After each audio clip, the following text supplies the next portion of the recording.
আরে প্রিয়া, ওই দেখো সাবিরাদের বাড়িতে ধোঁয়া বেরোচ্ছে কেন? আরে হ্যাঁ তো ঠিক বলেছো, চলো গিয়ে দেখি কাছাকাছি গিয়ে। হ্যাঁ এই তো ধোঁয়া বেরোচ্ছে, মনে হয় আগুন ধরে গেছে। আরে এখানে এত লোক কেন?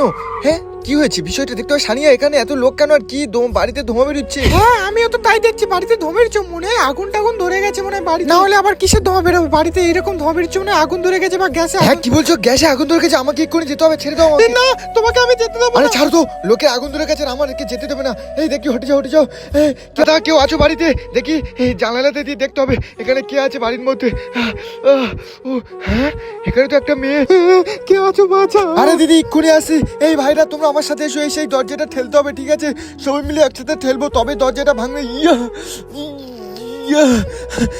হচ্ছে না, দরজাটা অনেক শক্ত আছে। ও মা, লাগলো কিছু রে। যাই দিদাকে গিয়ে বাঁচিয়ে দেবে। আরে আরে দিদি ওঠো। দিদি কথা বলছো না কেন? অনেকক্ষণ আগুন ধরে গেছে, তাড়াতাড়ি বার করি।